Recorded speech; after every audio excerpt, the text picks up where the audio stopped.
Thanks again to Oatska for their support of today's program. Now please welcome back Cheyenne M. Daniels, joined by our panel of experts, Dr. Gary Puckrin, President and CEO of the National Minority Quality Forum, Daniel Gillison, CEO of the National Alliance on Mental Health, Dr. Patrice Harris, co-founder and CEO of eMed and former president of the American Medical Association, and Chris DeCou, head of global behavioral health at Amazon.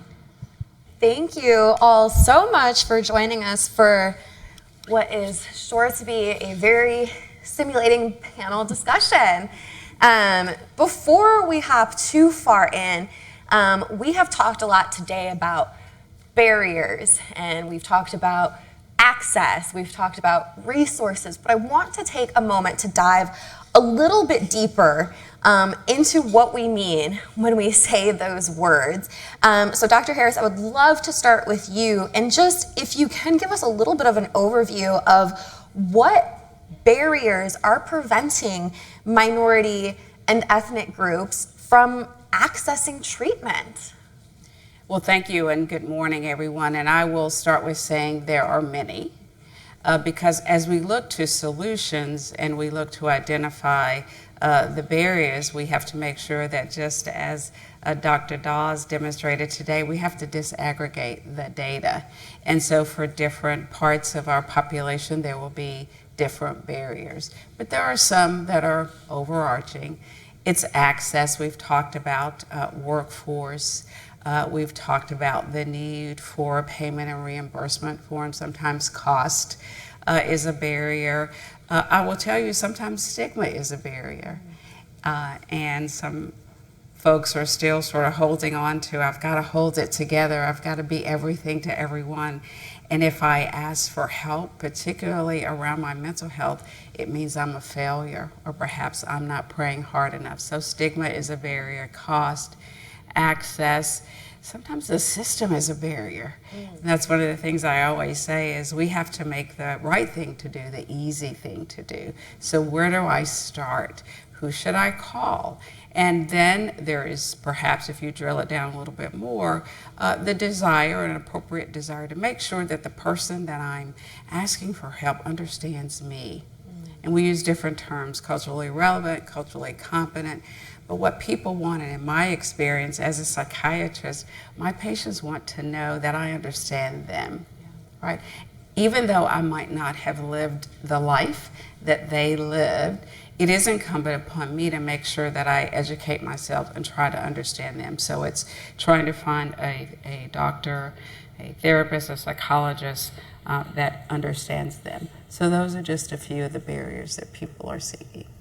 But when we talk about particularly getting help from a professional, a therapist, a psychiatrist, Daniel, I know that you have pointed out that there are not enough psychologists that treat undertreated sectors. So where do we begin, or how do we begin to address that? So let's just say this, and I wish, and I'll just start with the fantasy, I wish I could, wave a magic wand today and there would be enough therapists, but there are not going to be enough therapists, psychologists, psychiatrists in the next several years, because the good news is it does take time to train. We do want the people that provide care to provide quality care. So it did take a while for me to go to medical school and finish my residency and train as other mental health professionals do. But what we can do is think about, and something that I believe Dr. Dawes mentioned, integrated care. We do have more primary care physicians, although we have to say there's a shortage there. We worry there. But we need to look at new ways of offering care. So that's integrated care, collaborative care, where you go to your primary care office and they have a collaborative arrangement. And by the way, this is formal. This is not just, oh, I think I'll do this way. And the data does show that collaborative care works. But they have a formal relationship with a mental health provider and can answer those questions and address issues right then and there. Because heretofore, and it still happens, if someone were to say to their primary care physician, I really think I need to see someone, or I'm having thoughts of no longer wanting to live, the primary care physician then was scrambling to try to find someone.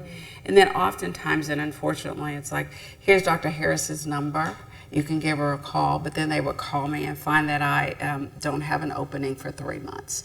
And so new ways of delivering care, collaborative care, team-based care, having the team of the doctor, the nurse, the social worker, the at bachelor's level, the community care navigator. And so I think there's opportunities for new team members to enter the market. So we need to think innovatively about how we offer care to expand the resources that we have while we are investing. This is another investment we need to make in the next generation of mental health professionals.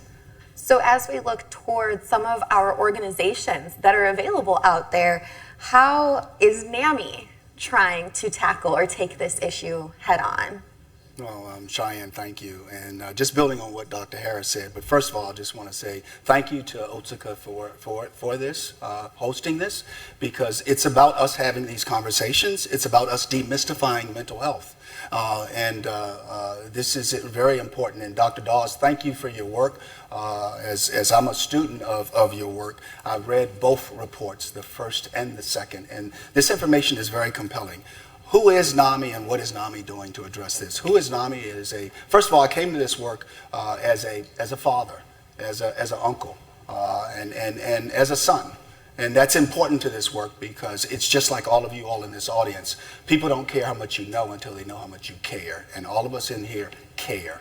That's who NAMI is. We're an organization that started in 1979. We're 45 years young.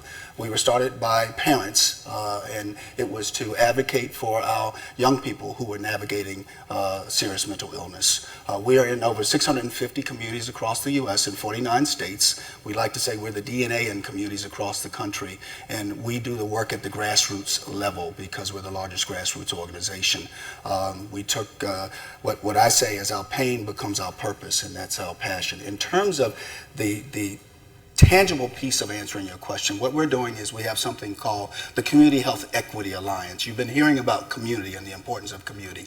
So we have this Community Health Equity Alliance that we're doing in over 12 states, and we beta tested it first, so we wanted to make sure we got good data from it, and now we're doing it in multiple states where we're actually working in communities, addressing how do you bring the community to the table to talk about mental health, to find the providers, to help them understand how to navigate their health, and actually create a care journey. So it's also working with the trusted partners in the community. So when we reach into these communities with the Community Health Equity Alliance, we're working with the trusted community leaders. So we're talking about the faith-based leaders. We're talking about the educational leaders that live in the community. We're talking about the care providers that are leaders in the community. So we try to bring them all together to construct a team that the community knows about that can access the care. So, and we also have created a campaign built out of that called Crisis Can't Wait. And we believe there's a crisis right now that can't wait. And if I can give some numbers, rates of suicide deaths among black men have increased by 25% over the last 2 decades. Suicide attempts rose by 73% over the last 2 decades. 73% over the last 2 decades for black adolescents. While injury by attempt of passing by suicide increased by over 122%. Now, closing out this statement in terms of as I opened up, not as the CEO of NAMI, but as a parent and as a son and a father, about maybe 10 to 15 minutes from here, my contemporary lost her life to suicide in 1986. And as Dr. Harris mentioned, stigma, it's 2024. My family has still not really talked about it. And the ripple effect is what we try to navigate at NAMI in terms of helping other families before they get to that point. Yes. Thank you so much for opening up about that and sharing that connection. And I think when we hear those numbers are staggering. And I think they kind of give us a little bit of a gut check about where we are right now. And so Dr. Puckrin, I want to ask you, where the National Minority Equality Forum is most focused on right now when we think about those numbers, when we think about the crisis that we're facing, and especially when we're hearing about the crisis that black men and black Americans are facing? So first I want to join in thanking Osuka for putting this event together, and I thank you for the invitation, and always love to come and listen to Daniel. He does fabulous work and really opens the door. And most importantly, he talks about the money. And that's what I want to do. I want to talk about the money, right? So let's have a conversation about the money. We spend $3.4 trillion a year on healthcare in America. By 2030, it's projected to be $6 trillion. There are countries with economies much smaller than that. But what's really important, it comes from every American household. If you look at your pay stub, you're contributing to that $3.4 trillion, and people pretend like it's not your money. It is indeed your money, and you have to ask deep questions about what is happening to my money. And that's where NMQF is focused on. Because when you look at the money, right, so government health insurance, Medicare and Medicaid, is 50% of African Americans and Hispanics are getting their health insurance through the Medicare and Medicaid program. 104 million Americans are Medicaid eligible. That tells you something about poverty in America. 104 million Americans, 1/3 of the US population is Medicaid eligible.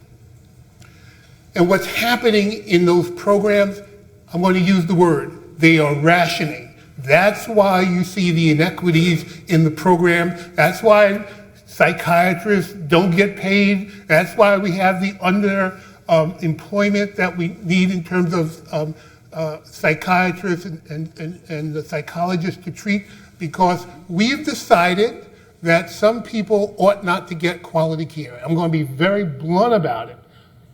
A decision is made. The American healthcare system, as it's currently structured, was formed during the era of segregation, when it was okay to have inequities in the system, and those inequities are still there. Come 2025, Medicare and Medicaid will be 50 years old. I think it's time for a reassessment. I think it's time to open the door and say, is that the program as it's currently structured that is going to take us into 2050?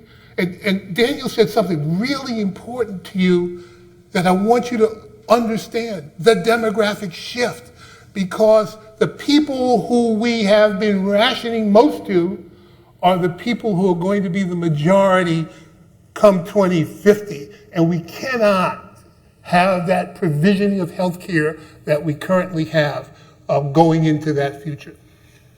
So the conversation is really about the money.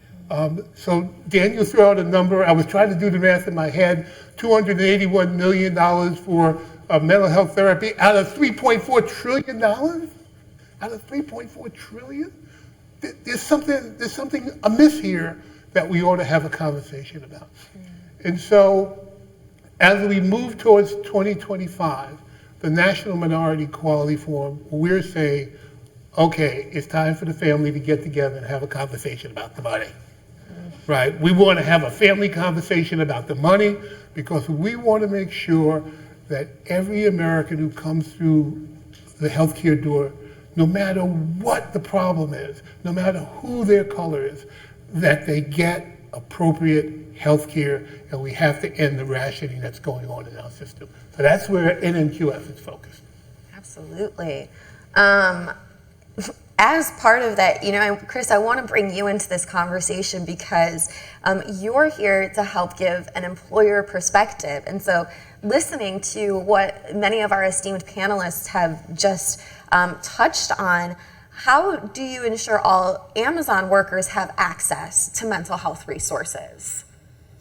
Well, first things first, I think I could have this conversation for the next 7.5 hours because already we've put so many important topics and amazing discussions on the table. Everything from how Dan is calling out the role of community and peer support for families. Early in my career, I was deeply influenced by Joseph Gahn, Dr. Joe Gahn, who is big in the world of culturally resonant care. And one thing he's highlighted, and I'm going to geek out for just a minute, and then I'll get back to the question, is we do really good on scientific, secular, and logical in the world of clinical science, but we sometimes jump right past the relational and the sacred. And so when I think about what NAMI does and the way that NAMI has families who come alongside other families as trusted guides, that's like relational and sacred in a way that I'm just so proud we're partnered up on that and connecting Amazonians with that resource with some of the work we're doing. And love the call outs for collaborative care, because it's not just we collaborate and we care. It is a name brand, evidence-based approach that weaves together population health, treatment to target, integrated behavioral health care, co-located, all the goodness. And so anyway, thank you for letting me nerd out for just a minute. But to the core of your point, and I'm touching a little bit on those pieces, is so Amazon has a huge workforce, over 1 million folks in the US plus their families, 1.6 or so million globally. And my team ensures that all of them have access to timely, evidence-based, and customer-obsessed mental health benefits. And so the way we do that is a number of different things. So one is offering a range of different benefits options. So stigma has been one of the things that's been raised several times throughout our discussions today, throughout this event today. And so we build that range of options. So if you are not ready to talk to someone on the phone or have a conversation, we have digital therapeutics, so you can get started on your own. And then those are seamlessly integrated with things like our 24/7 mental health clinician support in the EAP, links to other resources, either kind of baseline counseling through the EAP, baseline pediatric support for all Amazonians for their children and adolescents, as well as all of our health plan programs, and all of that available from that, from day one, from the first day of employment, and the same benefits for every Amazon employee, which we're really proud to have day one and egalitarian benefits. And then just a couple points right from Dr. Dawes, the report that Dr. Dawes shared with us, they're called out. We are incredibly serious about integrated behavioral health care, and not just serious about the intention that it should exist. We dive into the evidence base. We dive into the mechanisms. We want to know how you're hitting the core pillars. And that's not just because I used to be on faculty at the Ames Center. Like, we deeply care about making sure evidence-based practice comes to life in the real world via our benefits programs. And then the other call out that was in the report that we've all read in advance of this event was employers supporting culturally informed care. I've mentioned Dr. Joe Gahn, other influence on me and my work as a psychologist. But really at the core of that is we want to, we all share the good intention of culturally resonant care, care where a provider and a client or patient share the same understanding of what causes, prevents, and contributes to healing from whatever the health condition is. In this case, we're focused on mental health conditions. We all want that. We all intend for that. We've tried to take it that next step to build out some mechanisms with our different vendor partners. So our pediatric mental health provider, Brightline, our digital therapeutic provider, Twill, they work with Violet to make sure we have measurements that feed into this that we can track along with it. And we're just constantly scanning the horizon for what are the mechanisms, so the reliable processes we can employ to make sure that we go beyond the good intention of culturally resonant care, but actually delivering it in the real world in a way that's going to work for our very large and very diverse population, because we cannot help but to run into some of the challenges that we're discussing today when we're talking about 1 million people all across the United States. Right. Dr. Harris, what Chris just gave us was how we can help workers, ways that we are seeing this in practice, but you've specialized in pediatric psychiatry. And so I have to ask you, thinking back to the conversation that we had at the top of this morning with our Congress members, and thinking about Congressman Torres talking about how he wondered if he had gotten help earlier, if things could have been different. Are we providing for our children, for teenagers? I'm thinking in this case, when we're thinking of racial disparities, especially for our Black and brown children. So many nuggets this morning, and I was so glad, first of all, that he shared his story. Mm-hmm. I was thinking about the year, it's been a while ago, that I completed my residency at Emory, and we were not talking openly about these issues. People were afraid and ashamed, and so progress, not victory, but progress on that. And of course, as a child psychiatrist, I believe in, as a child psychiatrist and a former public health official, I believe in the public health approach to the mental health crisis that we are experiencing. And by that I mean, in public health, first of all, you have a good data infrastructure. You collect data early and often, and as Daniel just reminds us, that data has to be disaggregated. And we have to start with a whole of society approach, as Daniel mentioned. And so the school system is definitely a part of that, because we know that children, and I've seen this in my practice, children and adolescents are reporting more symptoms. Now, by the way, and this gets to further nuance, that doesn't mean that they have diagnosable disorders, but they are experiencing more episodes of anxiety and depression, and so we have to call that out as well. And then what do they do with it? What opportunity do they have to discuss that? And I am a believer, and I know many others are, that the school system is a great place to start. Now, that being said, and my mother was an educator, we have to make sure that the school system has resources. We can't just dump something else onto our school systems, right? We found out during COVID that our school systems were doing a whole lot more than we probably thought they were doing. So, but I think that is a great opportunity, and I appreciate his investment there, making sure there are services in the schools, and that could be mobile, but I think that's a great place to start. And then we can also think about health promotion, promotion of mental well-being. There's that continuum. We can talk about well-being and the importance and coping skills and just health promotion. And then also at the other end of the continuum where we need to think about intervention and treatment. So I am a proponent of more services in the school. I want to say one more thing about a word that we hadn't mentioned that we just need to say it out loud is parity, or the lack thereof. President George W. Bush signed parity into law, and we still have not realized the true meaning of parity. So I always have to throw that out there. And I want to throw one more thing out that we heard this morning, and it's a normal human emotion of feeling guilt when our family members, our friends are struggling, or of course most tragically, die by suicide. And I urge anyone, because I would imagine that there's 0 degrees of separation between every person in this room and a family member or friend or ourselves who are struggling, is we have to let go. It's normal of the guilt and sort of blaming ourselves when either someone that we love tragically dies by suicide or experiencing other disorders. So I just wanted to put that out on the air because I know that that is a common emotion, and we have to make sure that we don't blame others or blame ourselves. But back to your question,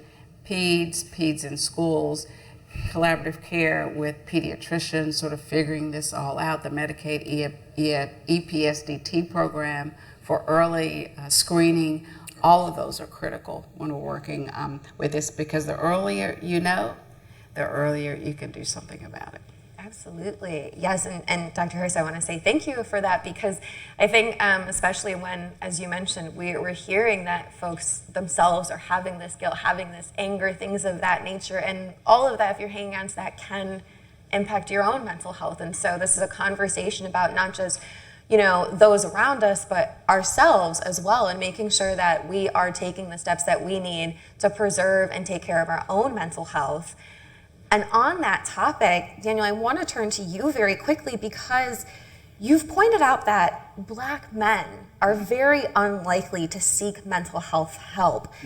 So 2 parts to this. 1, do we know why that is? And 2, what can be done to change this, to offer that help, assuming we have the access, the resources, all of the things that we talked about earlier? Well, I think the first part of it, as a Black man that grew up in a family where my parents didn't know in terms of mental health, and my father is not unlike any other parent from the standpoint of telling my mom, "Oh, the boys will be fine," and telling us, "Shake it off." There was stigma with showing any kind of vulnerability in terms of anything that was happening with us physically or mentally.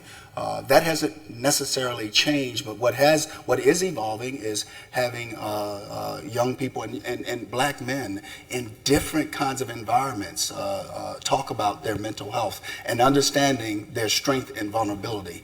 And what we're doing is in trying to evolve that is we have an ambassador program where we're using young Black men who have had different journeys. Like, we have a couple of ambassadors that were NFL football players that retired before they were 30.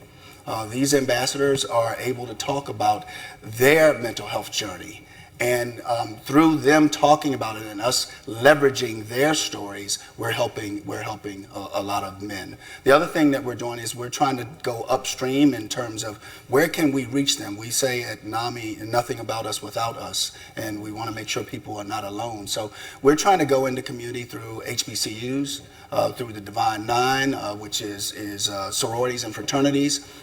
We know many black men are in fraternities, so we're trying to access and meet people where they are versus where we want them to be, and we know that we've got to go to them. The other thing is that we want to make sure that we promote reimagining crisis response for our community. What does reimagining crisis response look like? It looks like 988. It looks like 988. 988 is the new lifeline, mental health crisis line, as well National Suicide Prevention line. It used to be a 10-digit number. It's now 988. What's interesting is that if you go out to the different communities, it's only 2 years old. And that's another opportunity to actually make sure that the communities know, don't call 911, call 988. Just trying to make sure that we are speaking to the community. I'm speaking to my own family in terms of, and this is something that we hadn't talked about. So we're now having those conversations. And we just have to demystify mental health. We have to have the conversations and we have to meet people where they are. So we're very intentional in how we're doing that in terms of in the communities. Yes, and I say very quickly, but I'm sure this is not a quick thing that we can answer.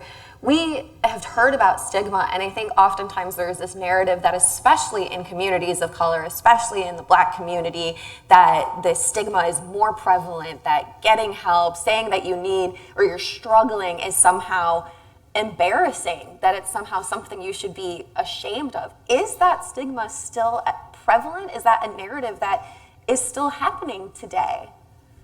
I would say that it is changing, but it's changing because of leadership. It's changing because of the trusted voices that are addressing it. If you think about, we talk about first responders, and a lot of times when we talk about first responders, we're thinking of medical emergency responders. We're talking about law enforcement, city police and sheriffs.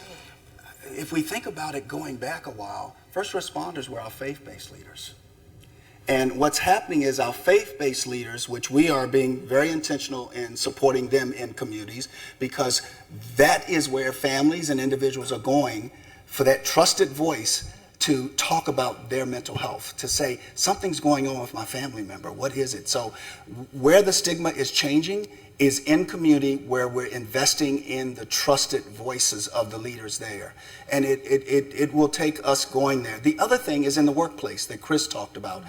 All of us work and in some capacity, and the private sector and the workforce in the private sector is critically important in terms of how do they operationalize reducing the stigma and actually talking about it in the workplace. The employee resource groups are important, the affinity groups. So what Amazon is doing, what Otsuka is doing is incredible in terms of empowering their workers and making sure that the workforce knows. Last thing I'll say is that if you think about it, young people that are coming to the workforce now, when you get to the part of the interview where you say, okay, what questions you have of me now after you've asked them a set of questions, they want to know about what mental health benefits are you providing? And they are selecting where they're going to work based off of the company that is making the investment. Because remember what I said at the very beginning, people don't care how much you know until they know how much you care. And these young people want to make sure you care. Last thing I'll say is that, I know I said it before, I got to go there. We created something a few years ago called Next Generation. If you look at the demographic in this room, where are the young people coming behind us? So we created something 3 years ago called Next Generation. It was to bring 10 young adults to the table to work with NAMI to form and frame our work going forward. We put out a call to action and a process for 30 days for 10 young people to apply. We got 740 applications. Young people care about this. They want to be involved. So how do we create that force multiplier and that amplification of their voices? Because they want to do it with expediency. And that will help change this narrative about stigma. Dr. Cochran, I want to come back to you. You're not off the hook over here. But we are in Washington, D.C. We're steps away from our Capitol, steps away from our White House. It's 2024. I don't know if y'all know this. There's a presidential election happening in November. And you have mentioned that you have real concerns about what could be at stake given the outcome of the election in November. Talk to us about that. So first I'm going to put on my nonprofit hat, right? So no one can say that I am being partisan. But here's the point, right? Elections matter, and your voice is incredibly important. I was sitting with a group of patient advocates yesterday at a board meeting of the National Health Council, and there was a general agreement that we need voter registration. We need to make sure that people have the opportunity to vote, because we're talking about systems, right? And I'm going back to the federal government.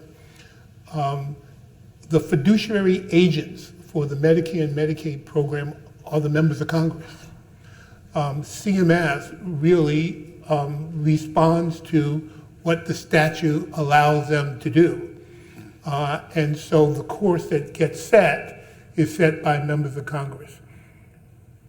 I don't know how they operate. They don't have all the data. They don't have Daniel's data. They don't call him in every day. I know he's done some great work on the Affordable Care Act. But we have to build systems. If you really want to change mental health in America, it's about systems building. How do we know where to distribute our resources in community to make sure that we're touching the population that needs the help, right?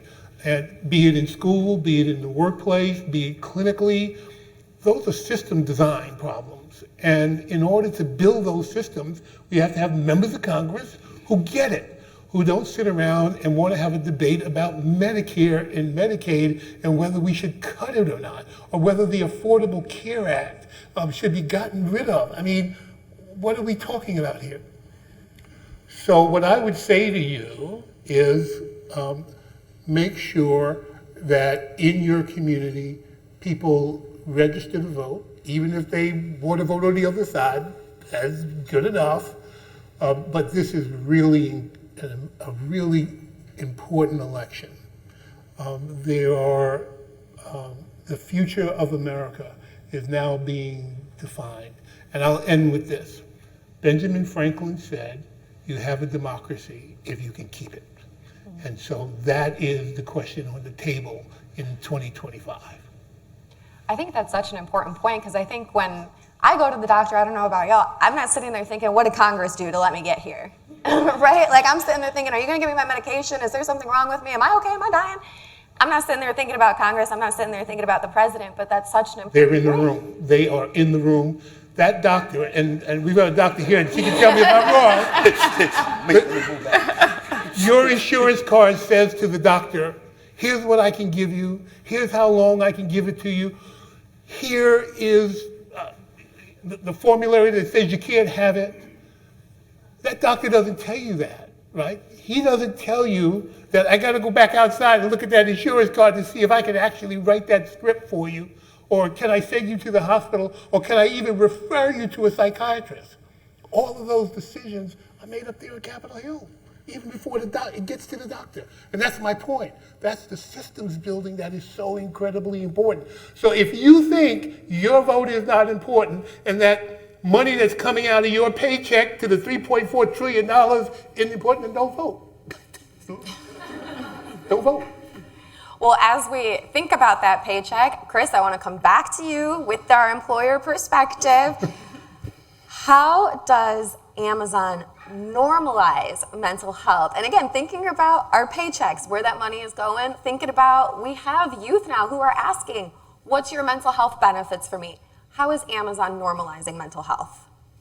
Great question. And so to a large extent, as I showed earlier, it's having a range of options. So making it where there's an accessible point of entree for anyone who's looking for support for any issue, big or small. It's widening that aperture. So not only do you see the things that'll feel like familiar mental health services, so counseling, medication management, but also directly linked in with our financial well-being offerings, also linked in with our support for children and families, But beyond that we do in the benefits world, and it came through in a lot of the discussion today, is finding ways to create moments of connection and inspiration every single day among all of us. And so we have the Mental Health and Wellbeing Affinity Group. Dan mentioned the role of employee resource groups. We call them affinity groups at Amazon. Our Mental Health and Wellbeing Affinity Group is in many different countries, chapters all over the world. I am president emeritus of that group. And the coolest thing is to see how, just like Congresswoman McClain is describing, Congressman Torres is describing, it's saying hello to people. It is making sure no one is invisible in our workplace. It's making sure that at the very least you're going to get a greeting and some acknowledgement at the basic human level. A very micro example of this is on my team. The first interaction of every day needs to be good morning, or if I'm checking with my colleagues in the UK, good afternoon.